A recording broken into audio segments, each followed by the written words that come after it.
efficiency records, inspection histories, greenhouse gas ratings, posted control outcomes. Are we genuinely operating more proactively today, or are we just better at explaining incidents after the fact? And let me make it a little bit more precise. Leonid, you have a large fleet in Colombia, and you sit on enormous operational data. I know your control center and everything, I've been there, etc. How has your internal risk framework evolved? And at what point did data actually change decisions that could previously have been made on experience alone? Tell us about it. Thank you, Kostis, and it's always good to have a motivation, and he set up this motivation with regard to safety score, so I will try to behave. To be serious, thank you for your question. Maritime industry was traditionally very reactive. It starts even from Titanic, and each and every maritime disaster ended up in new convention, new rules, new regulation, and unfortunately we are still doing that. We are still quite reactive, although we are trying to move away from the reaction and establish some kind of risk predictive models. Number of companies in the industry try to help in this field. We all know HILO, we all know some other initiatives of Intermanager and some others, but to be completely frank, none of those tools brought industry from a reactive approach towards risk prediction. How we do in Colombia? Well, to say that we are completely proactive, you probably wouldn't believe me. We are not. But we are trying to move away from reactivity. And it's not about amount of data, it's how we use the data. And we do have enough data to analyze our performance, but from reacting on deficiencies, from reactive on incident, from reactive on failures, and trying to learn from it, we are trying to move on something which a little bit more proactive. And to be specific, we all know the concept, learn and improve after incident. But how much we analyze the trend? How much the chain of minor, simple events actually help us to establish a different type of barriers? Very often we react on something which is significant, we are trying to learn and we move on without analyzing trend. So one of the changes which we implemented is more detailed trend analysis. And this, of course, driven by data and availability of data. Another thing which we started doing quite actively, it's assessing our barriers. In particular, within Maritime Partner in Safety Initiative, which is led by Shell, we discussed some years back the concept of failing safely. Meaning, we are not focusing only on prevention, but we are coming from the perspective that incidents, irrespective how hard we try, incidents do happen.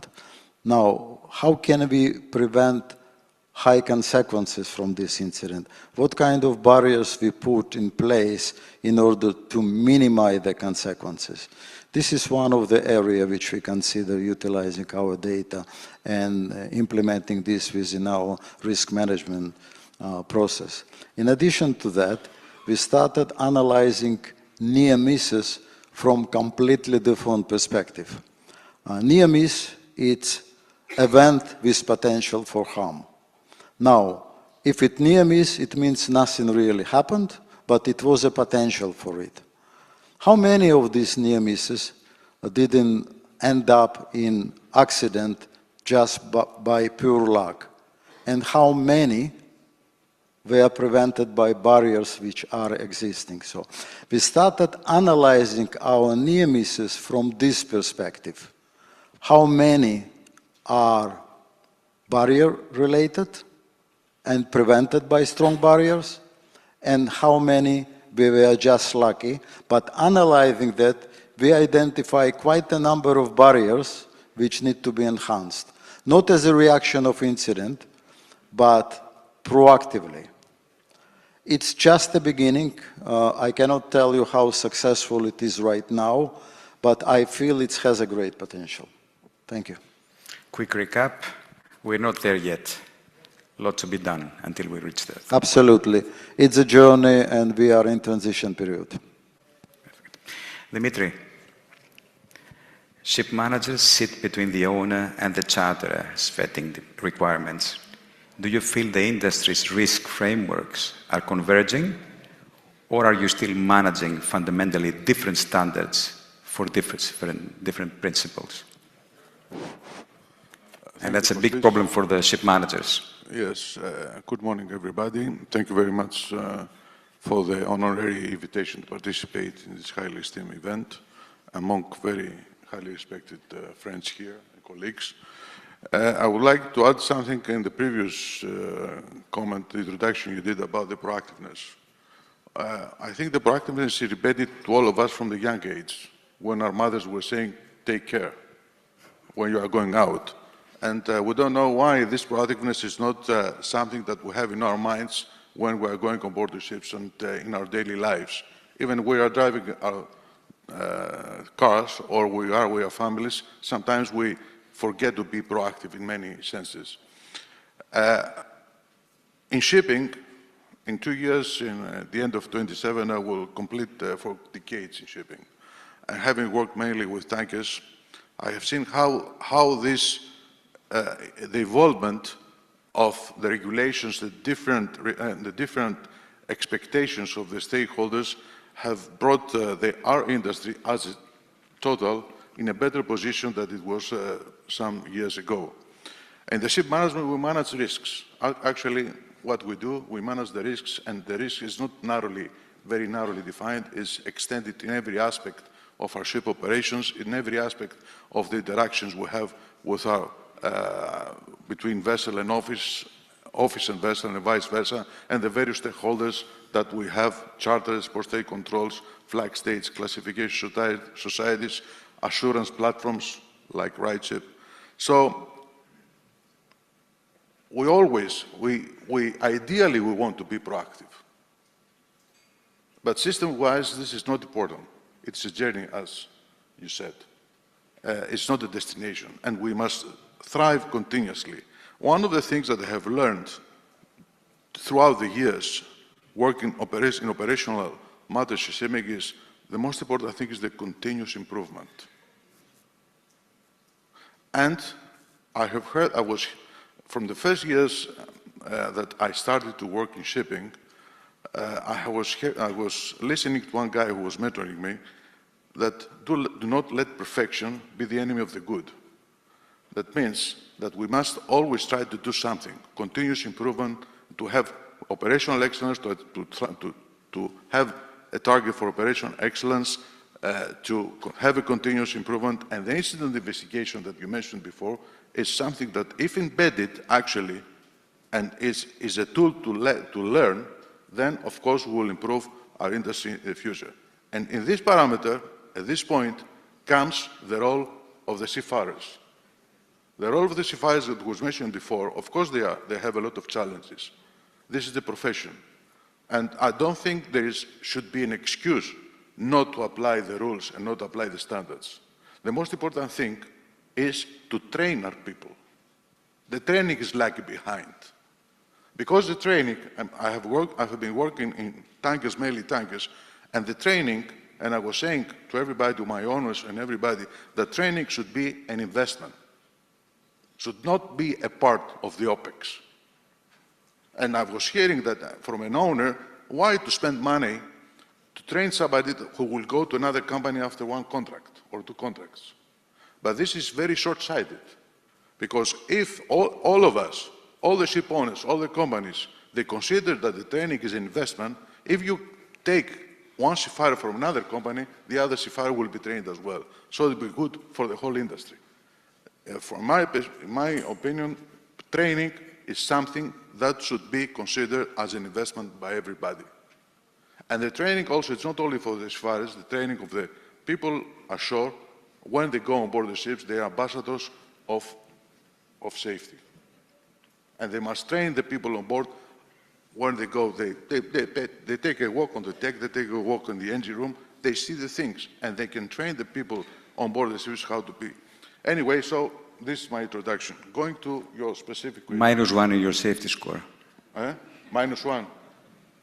Okay. If that was your introduction, -1. All right. Okay, let's... Get to the point now. Okay. You know, I said we need the motivation, but I've said to my kids that they do not change the grades, they should change the knowledge. And after they have the knowledge, the grades come. So, regarding the question regarding the ship managers, yes, we are in the middle. We are integrators, and we must satisfy the requirements and expectations of all the stakeholders, the commercial expectations and the commercial constraints of our clients regarding what the charters dictate, but at the same time, we should have a uniform standard across the board managing so many ships as we manage, and at the same time, to satisfy the various regulations. We are the great. How we achieve this? The most important thing, in my opinion, is to have a transparent cooperation and communication with all the stakeholders. This is very important for bridging and integrating all the stakeholders in this journey. Previously, it was shared about the fragmentation. Yes, we have a fragmented industry. We have an industry for the tankers, we have an industry for the dry bulk carriers, and inside the bulk carriers, we have a fragmented industry between the dry cargo vessels that are chartered to the big miners, to the big grain traders, and the containers. We have the example of how the industry can become better from the tankers. And I can analyze further, from my experience, how the tankers, how was the situation in the beginning of the 90s and how the situation today. Of course, we need standards. And for me, my humble opinion, the most important thing was the introduction of the TMSA, which is similar to DBMS. The TMSA was a threshold in improving the standards and improving the things, how we manage the things inside our companies. And for the data and the trusted data that we mentioned before, as Peter Drucker had said, we cannot measure something without, we cannot manage something without measuring something. So we need the data. Let me recap what you said. Yes, thank you. You said 3 things. One, you said that it's a journey. It reminds me the diplomatic expression for the discussion about peace in Middle East. They call it peace process because everybody knows that there will never be a peace there. Okay, so let's make it a destination, a real destination rather than a process. So we all agree that we want to do that. The second thing is training. If you train them and they go, is one problem. But if you don't train them and they stay on board, that's a bigger problem. Okay, so the prudent managers will invest in training. It's an investment, as you said, not an OPEX. And the last thing is that it takes 2 to tango. All the stakeholders have to be involved in this. And as Leonid said, like in the tanker example, the wet industry, charterers have taken initiatives like the Shell Partners in Safety and other initiatives like that, that they provided tools to the industry to ensure that we fail safely, because we know that incidents will never stop happening. Yes, this is what you said. With Leonid, we were together in the Partners of Safety. And I was part of that. You were part of it. This created a big shift in our mindset, in our culture. Absolutely. Mindset. Absolutely. Thank you. Okay, Darren, don't remove 1 point from the safety score. Now, Marlon. RightShip aggregates inspection data, port set control records, greenhouse gas ratings, and third-party inputs across thousands of vessels. What's the harder problem for you? getting more data into the system or making sure that the data you already have is consistent and actionable? Good morning, everyone, and thank you for being here. So it's a really good question, and I think I'll go with an answer where, I mean, getting more data is always a challenge, and a lot of the discussions that we had today were really bringing this topic in the forefront. However, I think it's also important to think about what are we doing with this data and why are we getting this data. And I think the topic of scaling data is very, very important, because if you think about safety score, for example, what is safety score doing? It's bringing transparency by doing benchmarking. By, like, for example, if you look at data in absolute values, for example, if you look at an inspection report and you see 40 findings, well, what does that 40 mean? You need to look at that 40 in comparison to the rest of the world, the rest of the peers for that particular vessel or for that particular segment. And I think scaling data is a topic that is quite important because, and I think in the first panel, this was brought up as well. If you just stop at data in terms of counting the number of issues, then I think we're doing the worst possible thing, because we're painting a picture that could look really bad, but in reality, it's not really bad. I mean, again, if we look at an inspection report and we look at what are the findings, for example, you'll find that some findings are really not such a big deal, some that are more. But do you count them the same? No, you cannot, right? Now, the challenge there is, how do you do it at scale? How do you do it for hundreds of thousands, right? And I think that's where technology plays a crucial role.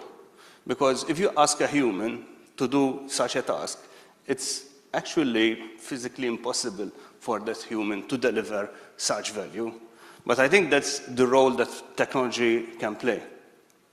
And a good example of this in the safety score context is when we introduced for the first time severity for PSC deficiency. Now, when we started talking about that and we started dreaming about, well, we know that there is a problem, that we're just counting number of deficiencies, and the big question was, what can we do about it, right? The first thing when we started these discussions, and sorry if I'm taking long, there's no safety score for me to reduce. But when we started these discussions with SMEs, I mean, the biggest challenge was, well, how do we make it consistent? How do you consistently have a framework that you go for high severity or medium severity or low severity, right? Because if it's human-led, then, well, humans sometimes they have hidden biases without them knowing, without it being on purpose. But that's where we turned to AI, and we saw how we can use the role of the human in that context was to teach the AI what are the steps, and for us to then train on vast amounts of data to get consistently a rating, a classification that makes sense, a classification that we can stand behind. I like to explain that process as if when our platform is giving severity for one deficiency, it's like having 20 people in a boardroom and they make a discussion and each one is a subject matter expert of a particular task, right? Imagine how costly it would be to have that workforce to do it for every single PSC deficiency. But believe it or not, that's the equivalent that technology is able to bring, because we have an AI agent that is an expert in those fields, and they are making a contribution that then results in that severity. So I think, back to your question, I think scaling the data and being consistent it is a big challenge. It's not a challenge that we can leave in the corner, because otherwise we're collecting data for nothing, because we're not going to be using it correctly. Very good, thank you.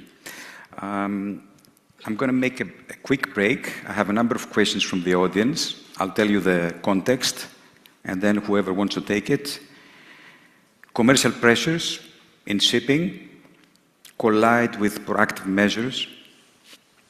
2, what about unifying ship inspections? The same data are collected by numerous people, numerous entities. What can we do to unify this and remove the burden from the crew? 3,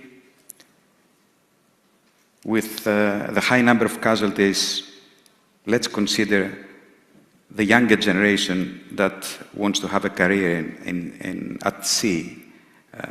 Does this attract them to go on board or not? Think about what the young generation thinks now with the seafarers that are trapped in the Gulf.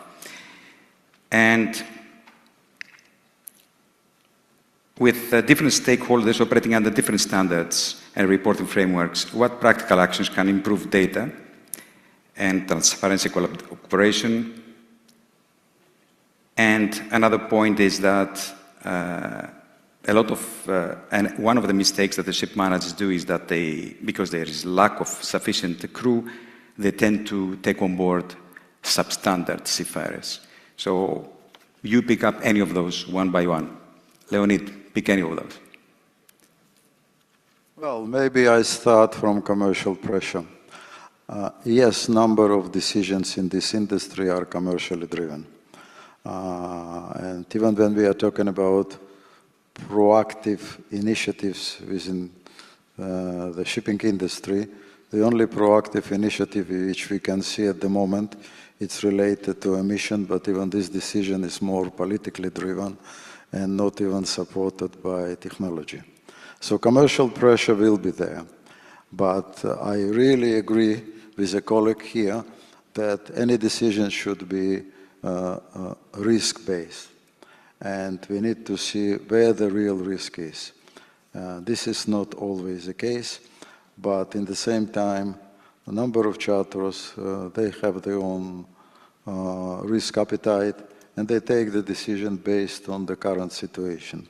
Probably RightShip inspections are free from this because they are not screening vessels for specific business. They just assess the standard based on their own criteria. All others, they are screening vessel for business based on their own risk appetite. So the commercial pressure and commercial influence will always be there. But we need to find a way how can we improve a standard amongst all stakeholders within industry so that we can avoid last-minute surprises. And again, any decision needs to be risk-based and not just commercially driven. Thank you very much. Dimitri, any comment on this? I would start as well from the commercial pressures, and I fully agree with Leonid. The commercial pressures is a reality, and the commercial pressures have a lot of faces. This is, and either you work for a ship owner or you work as a ship manager, the commercial pressures there. How you overcome these commercial pressures, I said previously, we must openly discuss all these things, and all the stakeholders be ready to listen as well and try to find a common route. Because sometimes I hear that it's not my problem, it's your problem. It's not your problem, it's our problem. So the communication and the appreciation by all the stakeholders of the difficulties of each party and the expectations, we must find a common route on this. And now regarding the casualties, my friend John previously said that safety is safe. It's safer, much safer, and every year improves. And the statistics, the data proves this improvement. And also, the condition of the welfare on board the vessel is not the same as in the past. Yeah, if we normalize the incidents over the 20 miles, Yes. we might see that we have a good improvement. In our days, of course, it's very logical, and nobody of all of us here would be on board the vessel in the war zone. And of course, all this have a negative effect. Absolutely. Our obligation is to protect the people. Correct. And to protect the people and have a loud voice through all the organizations that the most important aspect on this venture are the people, and we must protect them. But how to attract the young generation? The young generation, of course, there are more opportunities. The opportunity cost ashore is not the same as at sea. So the things change, and the societies change, and how we live change.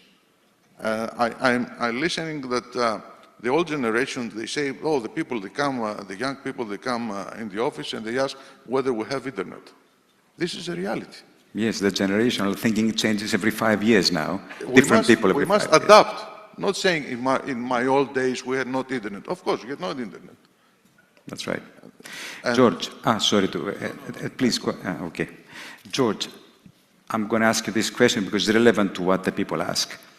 As an owner, you're on the receiving end of third-party assessments. How confident are you that the data being used to evaluate your vessels reflect their actual condition and management quality? And where do you feel the system misrepresents you? Thank you, Kosti. This is a very good question. I'm going to go back to the question about improvement of the industry and the casualties.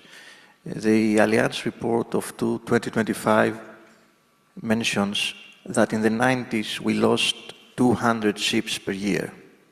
In 2015, the industry lost 105 ships per year. And that's referring to ships above 100 gross tonnage. In 2024, we lost 27 ships. So that gives you an idea about the amount of improvement. But talking about data, is it the correct picture? The low incidents in 2024 were 10% higher than the previous year. The fire incidents were 20% higher than the previous year. So while we have an improvement as far as big losses are concerned, we have a big problem as far as small incidents. So data has to be evaluated very carefully. Wearing my engineering hat, I have to say that as an engineer, there is no point in having a data point, a measurement, unless you know the uncertainty of it. If you don't know the uncertainty, if you don't know the trueness and the precision of the measurement, or in other words, the systematic error and the random error, there you are in the dark. Absolutely. So as an owner, you have to be careful if the system misrepresents the picture of your fleet. Let me give you another example. You have a port state report by AMSA or by, let's say, US Coast Guard. Does it have the same weight as a port state control report from a small country, probably prone to corruption? Yes, is it evaluated in the same way in RightShip's database, one report from an established agency with another? So you have to be very careful when you're evaluating data and when you're evaluating the quality of an operator. Would you like to have the RightShip inspection as data point in the safety score, for example, rather than the post-it control? I would like to see an objective measurement. And I also would like to see a quality owner being rewarded for the allocation of resources to make the fleet safe. We don't see that nowadays, and we have to see that. Okay. The theme today includes collaboration, but in a commercially competitive industry, there are real limits to what organizations will share. Where, in your experience, does genuine collaboration happen, and where does it stop? Anyone to take that, or I'll pick? Anyone wants to answer that? May I? Please. Okay, I think that genuine collaboration happens when the industry recognizes that no one has to gain from losses, from casualties, from detentions, or from oil spill. But where does it stop?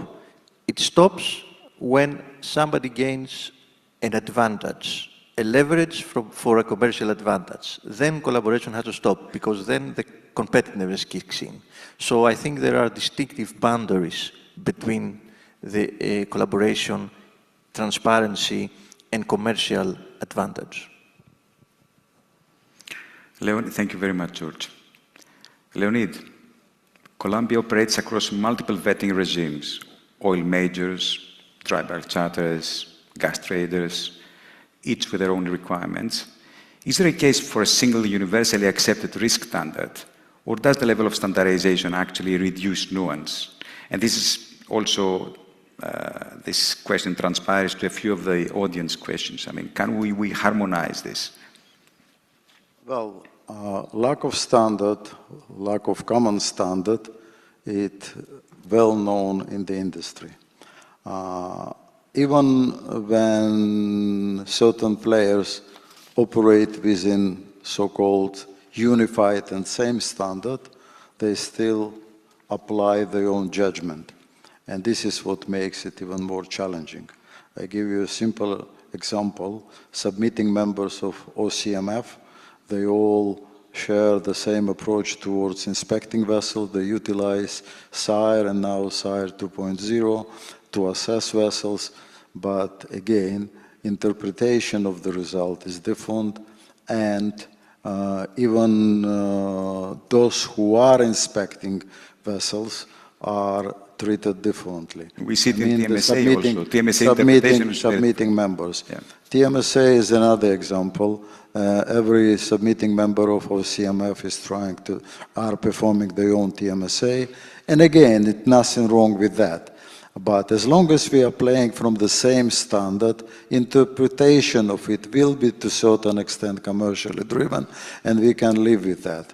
But fragmentation between different segments of shipping industry, this is what makes life more difficult for all of us. And at the end, even utilizing existing data can be more efficient. I had the privilege to discuss with Steen a couple of times in the past, and I know how much he is committed to bring the overall standard up within the industry and collaborate more with OCMF and other industry players.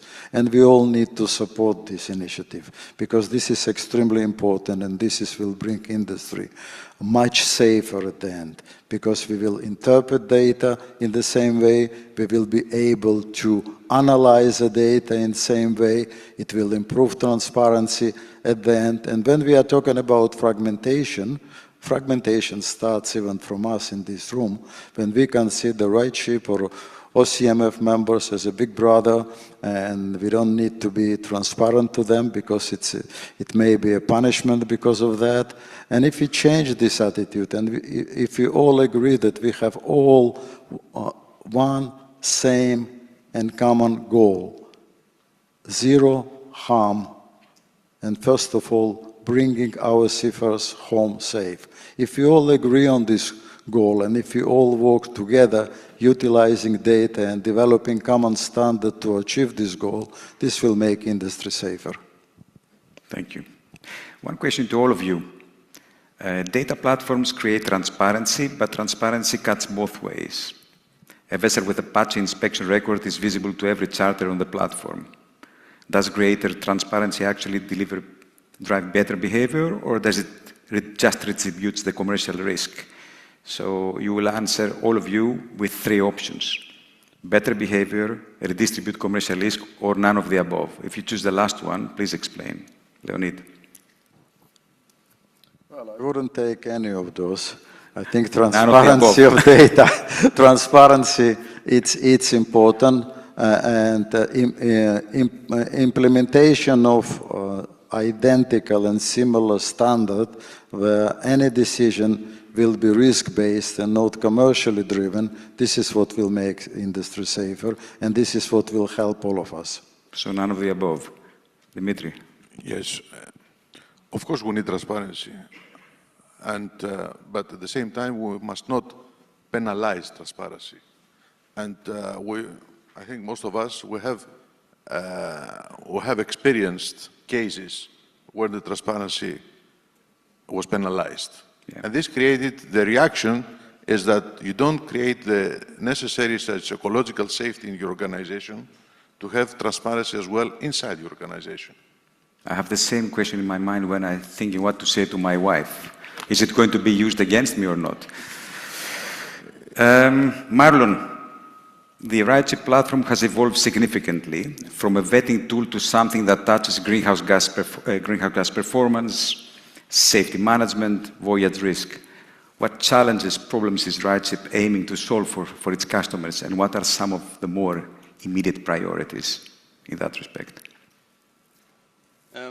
So I think one of the things that I spend a lot of time thinking about and working with my product team on is, and again, it's a topic that came many times up in here, is every different entity is requiring different assurance, and for all the right reasons. We had PPA CEO here, and he tried to give a bit of color from his perspective and how they do risk. And I think one of the big challenges is if we think that standardization is going to come tomorrow, I think everyone here knows that it's not going to happen, right? So what do? Do we just stop and wait for miracles? I think the role of RightShip and product in this particular case is one of the overarching objectives that we have is reducing administrative burden so that we can give time back to crew. And I think technology here will play a big role. If today there are 5 terminals, and these 5 terminals are asking different questions, and in reality, everyone knows that most of the answers are the same, then maybe technology can help answer these questions, right? Maybe instead of having to type in each of these forms, maybe there's an easier way to do it. Just now, we've released for some questionnaires where you need to put in mooring line details, where you have like 10 text boxes for each mooring lines, and you have 10 of those, and then you have to upload photos as well. Well, we've used AI, and now you just drag and drop the certificate, and we extract all the data from there. And you know what? You can drag and drop 10 of them, and it will do it for all 10. This is just one example to bring this to life. But imagine if most of the data that you're putting on screen, in reality, the human is loading it from some document somewhere, right? Now, do you really need the crew to do that, or can technology play a role? So I think that's one of the big objectives that I try to push. I think the other big objective is, there's this saying that with great power comes great responsibility. And I think there is an easy way to relate data to power. And at RightShip, we have plenty of that data. So equally, we have responsibility to use that data in the best way possible. And I think we're just starting to get there, and AI is helping us to get there. And what I mean by that is we need to use our data better so that we can make ship managers, owners, and others in the industry be able to get their job done better. An example of this is when you think about whenever there's a PSC and you need to close it out, and we ask for root cause analysis, corrective action, and all of that, right? Thinking about it, root cause analysis by itself is a lot of work, but rightfully so, because if you do root cause analysis properly, you're doing a prevention, right? But if you have to do that over and over again, that's a big strain, and we see a lot of times this becomes a paper exercise where you do it just because RightShip asked you to do it. I think there, with our data and with AI, we can create tooling that leverages our data and helps the human do the right things, take the right steps, give them that aha moment, I didn't think of that, that can be achieved because of all the data we hold, if we use it in the right way. So I think using data and reducing as much as possible administrative burden to give back time, those are two big objectives that we want to bring to the market. It's a pity I cannot reduce your score. George, what do we do well in our platform and our systems, and what do we need to improve so we can automate and eliminate workload for you? How many points you deduct for this question? Sorry? Some of them. So, as an operator and as an old operator, we would like our reputation to be verified by data. And I believe a platform such as RightShip may assist any operator to verify the proper and solid operational profile by evidence and by hard data. And I think RightShip is in the right direction.